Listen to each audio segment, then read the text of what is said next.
welcome back everybody now to some more Planescape Torment. May notice that nothing went up on my channel yesterday, which I apologise for. I've unfortunately gotten a little bored of playing No Man's Sky, and have yet to find anything to replace it with, so I'm still going to try and do two different things at one time, but I have to find something else to put in its place. Still going to carry on with this though. So in the last episode we joined the Godsman over here and we did all the Godsman quests. Now I am going to be a complete arsehole and I'm going to join the Anarchists by speaking to Bed Alien over here. You're a Godsman now, are you still happy with it? Not really. Why not? Because I'm coming to realise that it's an empty title. Would you say you're devoted to the Godsman then? No. Would you say your lack of devotion is strong enough that you would strike at the Godsman if given a chance? Yes. Then you've come to the right person. She smiles and a new light comes into her eyes. How would you like to strike against both the Beta Zoo War Machine and the Godsman alike? What do you mean? What I mean is that there is a weapon of incredible power being developed here in the Foundry, and being funded by the Beta Zoo. Devils, if you prefer. Destroying it will not only give you a shot at the faction you say you reject, but also blow the nose of the entire race of fiends. What do you say? Alright then? She smiles with satisfaction. Good. Hit the machine on one of its weak spots and come back to let me know. Do you know what its weak spots are? Concentrate your energies on the firing device, I'd say.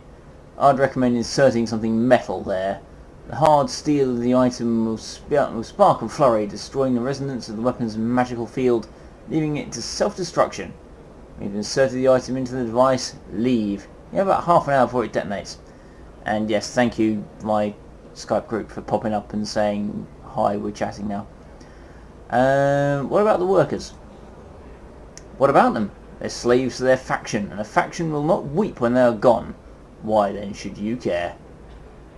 You're right, I'll be back with news about the machine's destruction. Done. It's, yeah, it's not the morally right thing to do.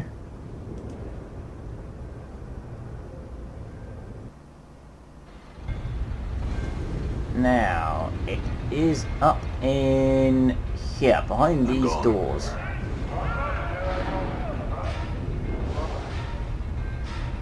I don't think I'm just allowed through on my own. I believe I need a token to get through. I'm gone.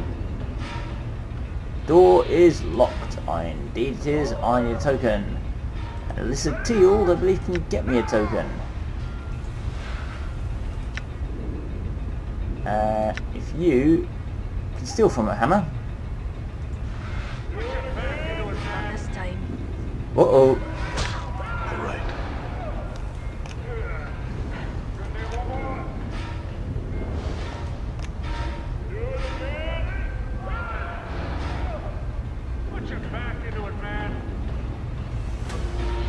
That didn't quite go according to plan. Alright. Maybe we'll run in here.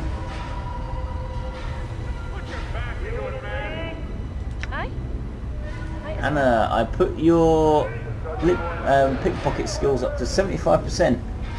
Can you at least steal something from the old man here? Excellent. What did you steal? A receipt. A receipt stamped with the symbol of the Godsman, probably redeemable at the Great Foundry. Alright, let's see if we can get out of this receipt. There's something else you wanted. I'm here to pick up an item. Do you have a receipt? You need a receipt or I can't give you anything. Sure do, here you go. The old man takes your receipt and compares it to his records. Scurries off for a minute and comes back with a fine mace in his hands. Here you go, lad. Thank you. Put your back into it, man. Do you want to try again? What did you get this time? Small red key, a clock charm. But it's probably that rusty dagger. That's probably what it's got. Ooh, magic mace. The Justifier. This mace looks much like any other mace. A spiked ball top, a wooden shaft, leather hand grip, and a thong to prevent losing it in the heat of battle. Where it differs is the eye etched in acid on the head of the weapon, a stylized sigil of the god Horus.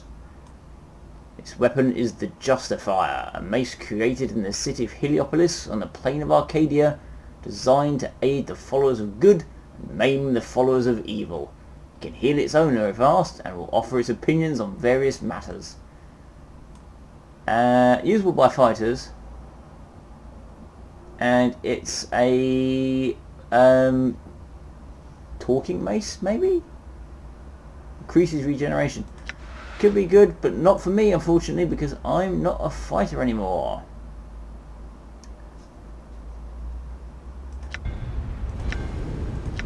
Right.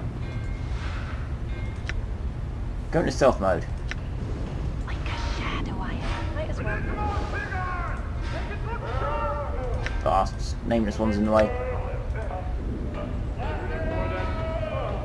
Right, when you see if you can get out there. Failed, okay.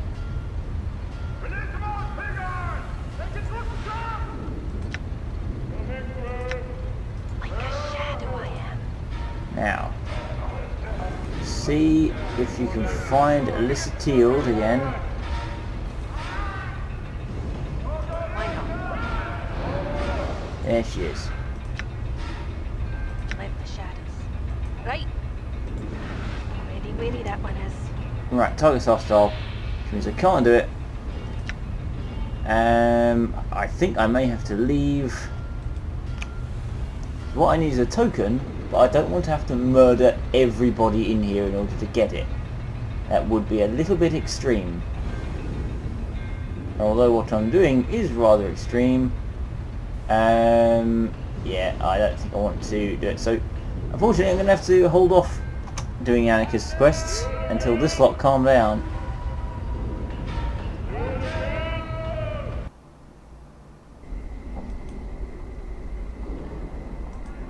So I have to find something else to do. What else can we do while we are here? We can have a chat with Sebastian, I think. Is he in this area? Sebastian I think is over here. He gives us a nice little job to do.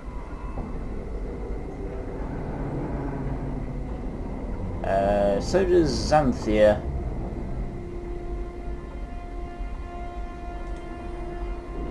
You see a pretty young woman in fine clothes. Her skin lacks the usual yellow tint of inhabitants of this ward. She appears to be watching 3 nearby creatures with interest. Hello. She turns to face you, and an annoyed look crosses her face. Yes, what do you want? I have a couple of questions. Fine. She looks irritated. What are you doing out here? There's going to be a fight and I want to see it. She smiles wickedly. It should be interesting. A fight? Yes. See the 3 Thakola over there? She points to 3 hulking creatures with rippling muscles. They're going to try and kill an Abiashi. Oh, sorry, an Abishai. She snorts, the stupid oafs. I've heard of something called an Abishai. What exactly is it? It's a lower planes creature, a beta zoo, I think. She frowns in thought. In any case, Abiashi have a nasty dispositions, sharp claws, and can cast spells. Very formidable. Thakola, they can take care of themselves. Normally, I would say yes. Thakola are very powerful warriors. She smiles slyly and leans into whisper to you. However, I know something they don't. And what might that be? Abishai can only be hurt by magic, she sniggers. The Thakola will be slaughtered, I have no doubt of it. She straightens up and watches the Thakola eagerly. How do you know they can be hurt by magic? She gives you an annoyed look. My husband is very high up in the Harmonium. The Harmonium guards are trained to deal with creatures such as Abishai. She looks away.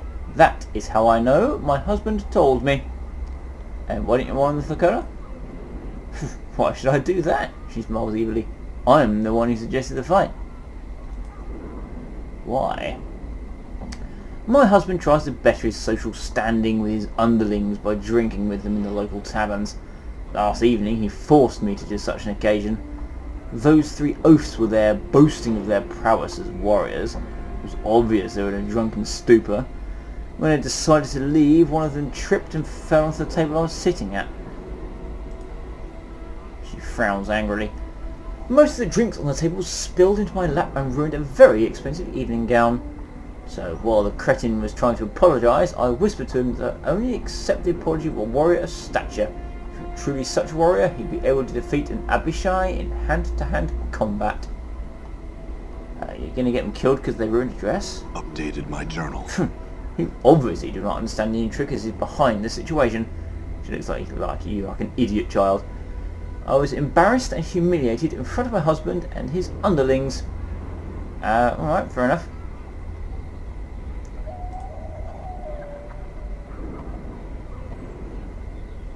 This huge creature stands over 9 feet tall. Rippling muscles support its massive frame. It seems to be engaged in conversation with 2 similar creatures next to it. Greetings! He turns to your greetings and looks down at you. A look of confusion crosses his features. Gort, greet, small one. I have some questions for you. He gives you an apologetic look and shakes his head. Gort not speaking well your talk. Sorry, you asked Thorpe. He gestures to one of the other creatures next to him. Thorpe. Greetings. He looks down at you and gives you a friendly smile. What do you want, Smalley? I had some questions if it's alright. You got a question? Maybe Thorpe got an answer. He smiles at you. I've talked to Xanthia. She said you were going to fight an Abishai? He smiles and nods at you enthusiastically. That's right. Thorpe and friends bash. Well, enjoy yourself. I'm sure you'll be victorious. Updated my journal.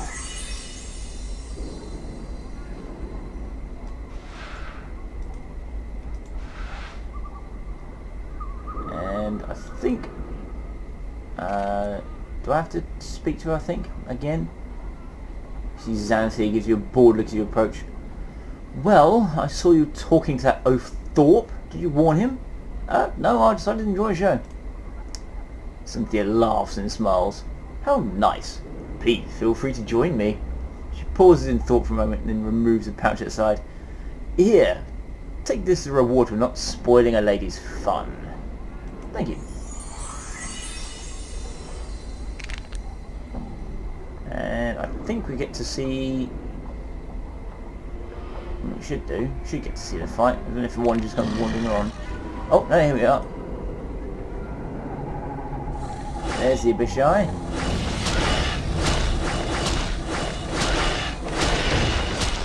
One's down. One's down. And third one's down. I'm gone. Done. And the Abishai wanders off.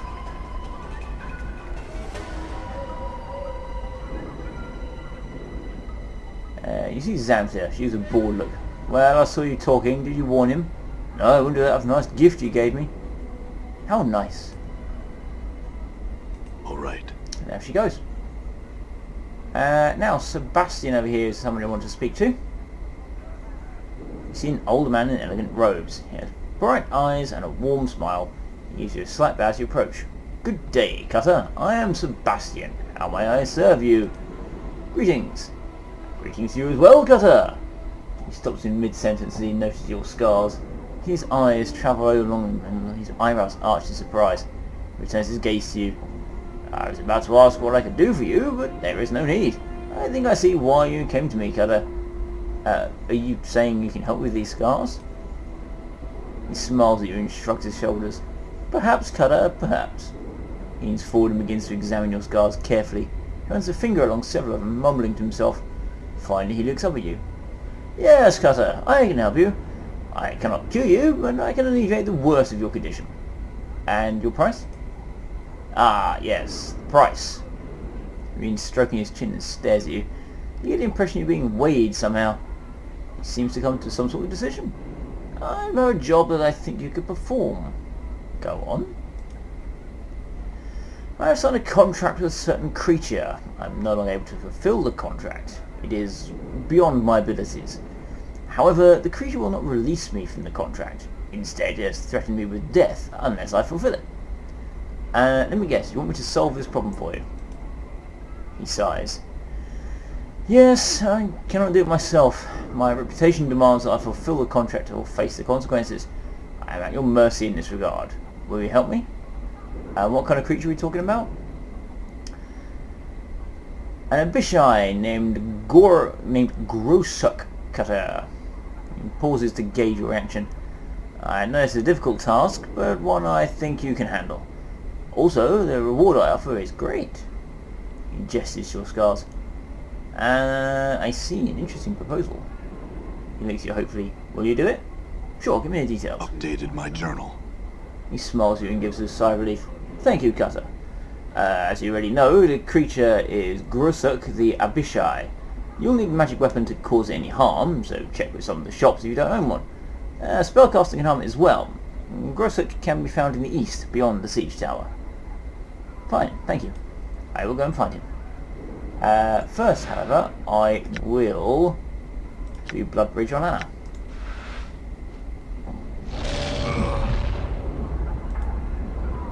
There we go, I got her a few hit points back. And it's the closest I've got to healing at the moment.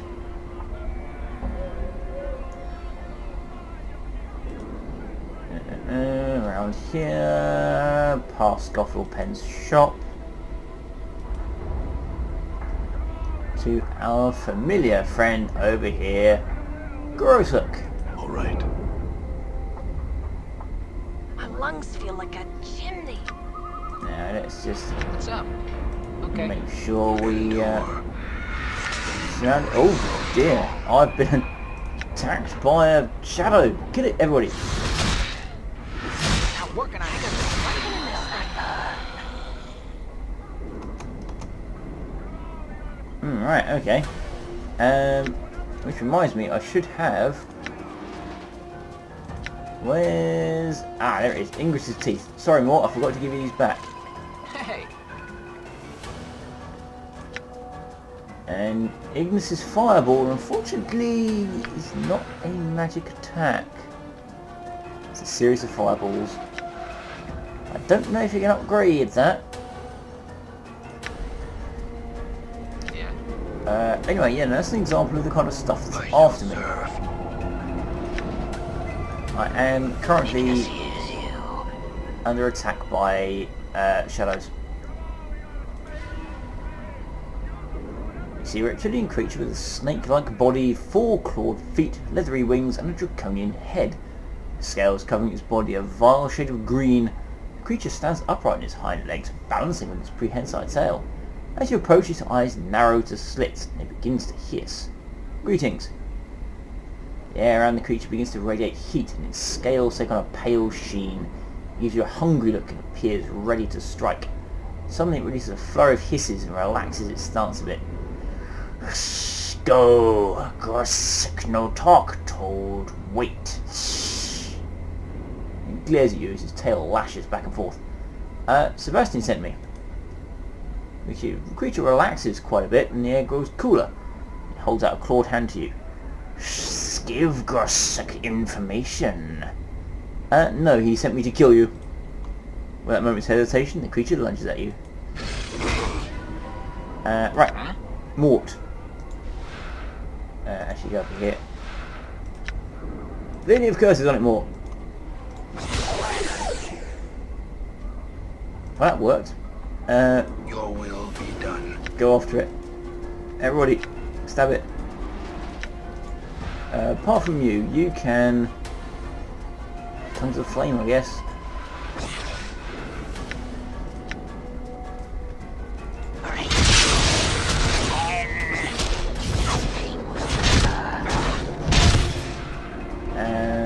Let's do... Oh, I haven't got an actual Torment. Okay. Crack orb. Dagger's not bad. He's dead. And it had a clock charm on it. Excellent. One fiend dead. And back over here to see Sebastian. I'm gone. I'm gone. Yeah, so Mort is quite damn good at tanking, as you can see.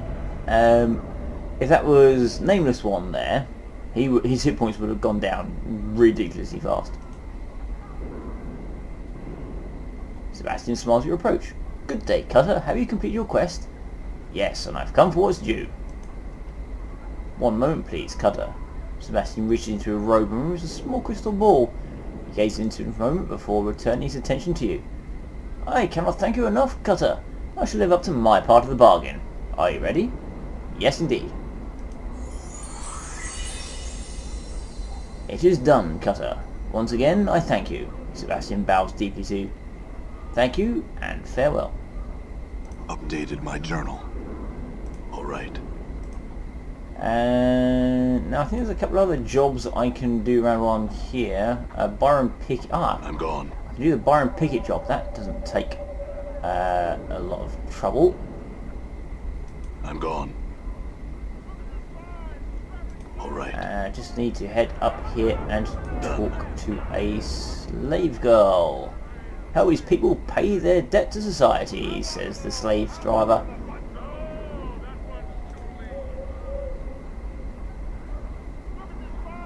Or servant as they call him here. You see a young woman who's trying to get your attention. She is wearing shoddy clothes, but her demeanour is one of elegance, unlike that of the people who surround her. On close inspection, you notice that her skin is clean and smooth, lacking the yellowy tint of the inhabitants of this ward. She notices your approach and smiles at you. Greetings. Thank the powers you notice me. I am in need of the services of a mercenary. She pauses and examines you more carefully. And if appearances are any indication, you would seem to be such an individual. What exactly is it you need of me? She nods to you. The heart of the matter is that I am to be sold into slavery for a crime I did not commit. I'm in need of a champion, someone who will help me prove my innocence and free me from this fate. She pauses and looks at you expectantly. Okay, tell me what's going on. She thinks for a moment. This is a long in telling, Cutter. Please bear with me. All right now. She sighs as she begins her tale. My husband died recently and left me his business. I am not business orientated, so I decided to sell. Not long afterwards, I was contacted by a lender saying a loan on the business had not been paid. I examined all the documents my husband kept and found that there had indeed been a loan taken, but it had just recently been paid in full. I explained this to the lender, and a few days later he asked for a copy of the document. It was nowhere to be found. She looks concerned and pauses to think. Well, when I could not prove that the loan was paid, the lender took me before the court. My monies were taken and applied to the balance owed. Since it did not pay off the loan, I am to be sold on the block to try and recover the remaining amount due. I don't understand. Why same to slavery? She shrugs. It serves many purposes. First, it keeps the prisons relatively clear of all but the vilest criminals. Second, the sale of the convicted is used to pay for any damages, costs or fees involved in the case. Finally, the convicted still serves the sentence from which they are eventually released, supposedly as better citizens. This is all fascinating, but I'm not sure how I can help you. I need someone to find the missing document, the one that proves the loan was paid. Or you could purchase my contract. I could pay you back. She gives you a pleading look. I can't spend the next 5 years of my life in this ward, Cutter. You'll kill me. Surely you've noticed the illness shared by all who live here. Yes, the yellow skin and the coughing. She nods her head. Yes, Cutter. Please, can you find it in your heart to help me? Please. Yes, I'll help you. Updated my journal. What's the lender's name? I know his name well, Cutter. After all I've been through, I'll not likely forget it. She gets a faraway look and then shudders for a moment. Byron Pickett is his name. She pauses for a moment, and his associate may be someone named Lenny. And who is this Lenny? She thinks for a moment. Well, there's a small feral-looking man who came to court a few times. He would sit behind Pickett and whisper to him occasionally. I remember him because he always seemed to be uncomfortable in his clothes. He'd pick at them as if they were new, as if he were not used to wearing them. On one such occasion, Pickett told him to sit still and stop fidgeting. He called him Lenny. Any idea where I can find him? She thinks for a moment and then shrugs. I'm not sure, actually. My husband told me that some ruffians could be found southeast of the market, near the siege tower, I believe. Okay, I'll see what I can do. All right. Now, I think you can't, although she gives you the option to say, try purchasing my contract, I don't think you actually can. I think the guy says that you have to be a permanent resident here in order to actually have it. We can't have you wandering around. Oh, another shadow. Kill it quickly. Die. I just damn.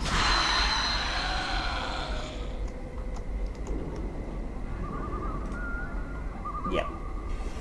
I'm gone. I think I'm going to be seeing more of those. A man hunted by shadows. Here's Lenny. You see a feral-looking young man in shoddy clothes. His eyes dart about as he scans his surroundings. He notices you approach and begins eyeing you warily. Greetings. He looks you up and down and glances about, returning attention to you. He gives you a wicked grin.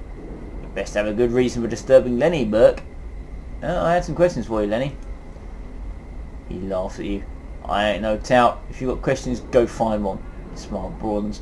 You best push off or I have to bleed you. What if I told you that Byron Pickett sent me? He stops smiling and he examines you for a while. His eyes linger on your scars and he swallows slightly. After a moment, a frown settles on his face and appears to be nervous. Pickett sent you? Why? He said you can answer me some questions. What questions? You notice he looks rather tense.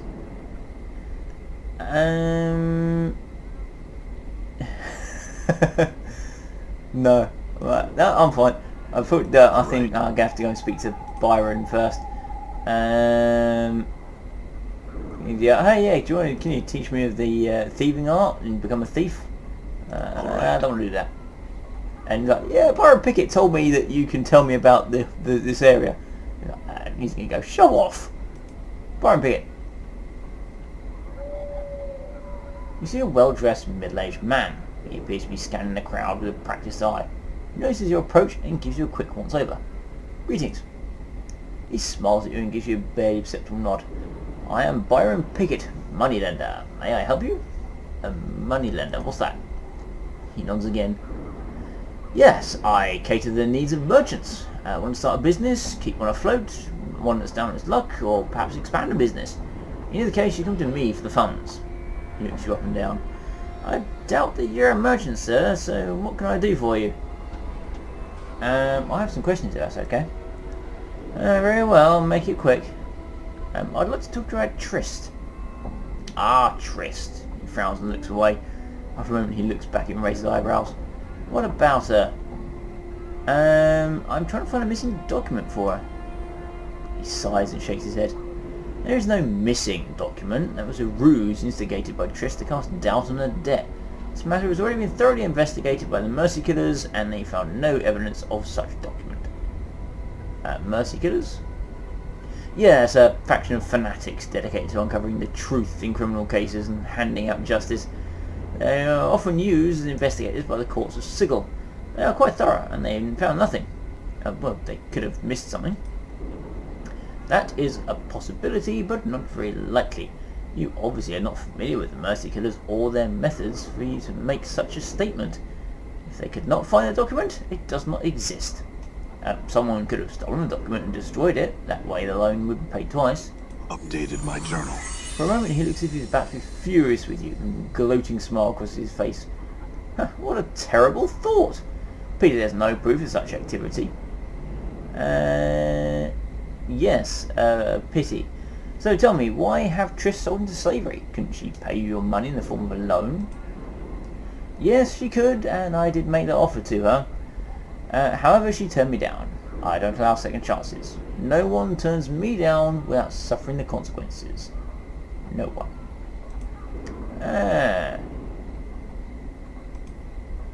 Just pop back over. I think that's all I need to do, just to pop back over and get some info out of Lenny over here. Excuse me, I'm back again, Lenny.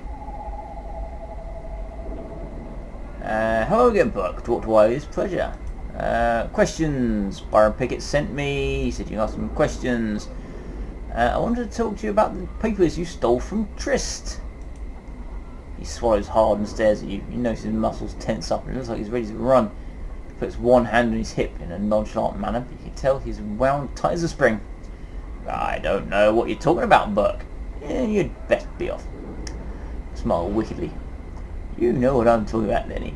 Byron had you steal some papers from Trist. I'm here to collect them. He swallows hard and the corner of one eye starts to twitch. You glance at the scars that cover your body and tries to meet your gaze, but cannot. Collect them? I destroyed the papers after I nicked them, just like Byron told me to. Really? And then why are you so nervous, Lenny? Let me guess. Byron thinks you destroyed the papers, but maybe you didn't. Maybe you kept them. A little blackmail material, perhaps. He glares at you for this moment and suddenly he turns to run. Grab him! Just as he starts to run, you leap forward to grab him. He deftly steps out of your reach and begins to sidestep you. Seeing your quarry about to escape, you make another, more desperate lunge at him. You fail to grab him, but you do manage to bump into him hard, knocking him off balance. Your efforts foil his escape. Oh, alright, I didn't destroy them. I'll give them to you, just let me go. Why did you keep them, Lenny? Blackmail, I assume. He snorts and gives you a defiant look.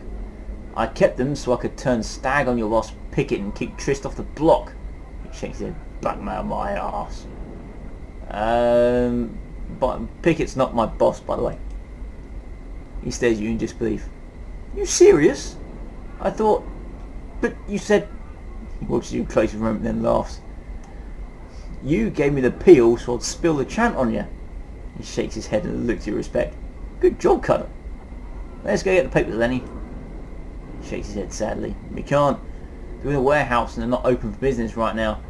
Rumour has it there's some sort of management change going on, but I don't know if that's true. In any case, I can't get the papers. Look at you sheepishly. That's why I haven't helped Trist myself, Cutter. I can't get the sodding papers. I can look into this and get the papers myself. He smiles at you. Go to the warehouse, tell the clerk I'm here for a loan, and he'll give you Trist papers. If you then tell him I gave Pickett the laugh, he'll give you a bonus. What bonus? Laugh's evidence, Cutter. I'll take Pickett off the streets for a long, long time if you get to the right person. He thinks for a moment. If there's someone in the Harmonium you think you trust, give it to them. Updated my journal. Okie dokie, then in which case we have to go up to the Vault of the Ninth World. And just run my way up here, past the Mercica. Alright. And we have a floating head. Welcome to the Vaults of the Ninth World! How may I serve you on this fine day, Sigilian? What is this place? The Vaults of the Ninth World is pleased to serve as a warehouse for the lower ward and all the sentients of Sigil. Our motto is, when one world just isn't big enough, we provide storage space for those that have little to spare. Our prices are competitive, our service exemplary, and our courtesy to customers is known throughout the plains. And what are you, apart from a floating head? I am the voice of the Vault of the Ninth World. I am here to serve you, the customer. Instruct me in what you desire. I'd like to claim something, please. And what was it you were looking for exactly? I was told to tell you that I gave Pickett the laugh. I certainly hope so, sir. Whatever that means. I'm just a big dumb rockhead. Here are your papers, sir, and here, thank you. Anything else I can do for you? No, I'm fine, thanks. Farewell. We at the Vault of the Ninth World value your business. Please return. And now we can just pop off back over here, and I think just hand the papers over to Darren. We see a boisterous auctioneer. He is very animated and does a lot of shouting, yelling, and stomping. Seems to have a tendency towards melodrama and takes a lot of strange face expressions, and he waves his arms. Greetings. He glances at you and motions to the crowd that he's taking a break. Well, 1,000 greetings do I bestow upon you, sir. He does a double take when he notices your scars. You know, I take one look at you with my discerning eye, and I see a man in the market for some healing charms. I have some questions for you, though. Thanks for the offer, but, questions? She said, little time for such wigwag, friend. There's dealing to be done. Speak quick. I want to talk to you about Trist. He frowns a moment and then shrugs. Very well, sir. What about her? I have proof that she is innocent of any crime. He smiles broadly and laughs. Ha ha! Very well. Show me its evidence. He gives him the document and quickly scans its contents. After a moment, he sighs and folds the document and puts it inside his shirt. Seems called so, Lady Tristan. Apologies, sir. From this moment on, she is free, and I'll make all the arrangements to have her status properly returned to her. Thank you, Darren. Updated my journal. No, thank you. It's a rare individual who will do what you've done. Excuse me, I must speak with Lady Trist. Farewell.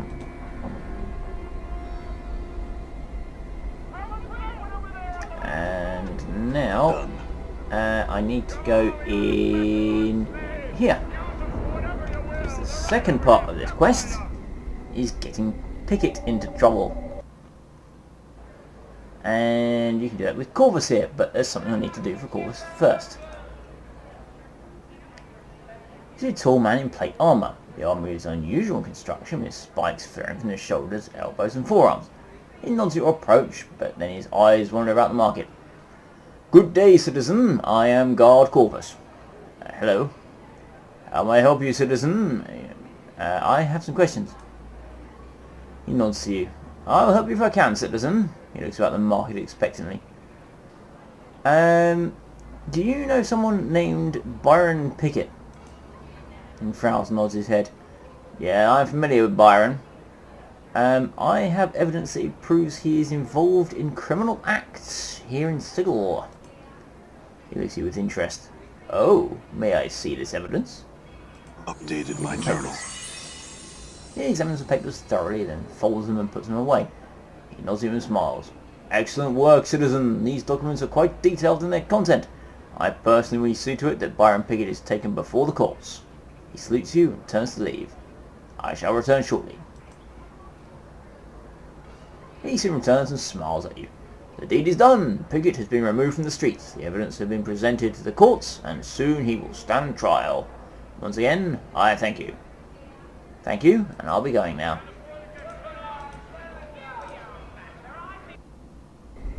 And just pop over to Trist, I think, and just say everything's all cool and you're able to go free.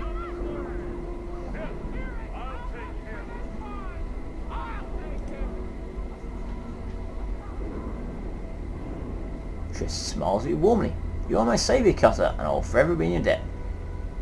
I was happy to help you, Trist. Thank you, Cutter. She glances about and pauses to think for a moment. You have saved me from certain death, Cutter. A slow, painful death. Please, wait here. I shall return shortly. Alright. You see Trist approaching. She smiles and waves at you. Hello again, Cutter. Thank you for waiting. She looks about for a moment, then removes a purse from the folds of her dress. With the documents you provided, the courts will restore my status and finances. This is not much, but it is well-deserved reward for what you have done. Thank you, Trist. Oh no, thank you. Farewell, Cutter. And there she goes. And it's just a little walk down to it. I can speak to him, but not with Dakon in the party. There's a thing, if you want to read it up, Dakon's a Githzerai, and Yimin is a Githyanki. They are opposed peoples. You want to read up about it, go ahead. I'm not going to explain everything here because personally I don't know everything about it. But there you go. That's a quick bit of questing in the lower ward. I'll probably have to wait around for a bit because next time I want to try and get the job for the anarchists. It would be a shame if I have to go in and butcher everyone in there. If I have to, I will, but I will try not to. Because the only way to get the anarchists on my side is to do a job in there. But until then, thank you for watching. I'll probably find something between now and midnight to put up on the channel tomorrow. Now, at my time being 8:15 in the evening. So yes, thank you once again for watching, and have a good night.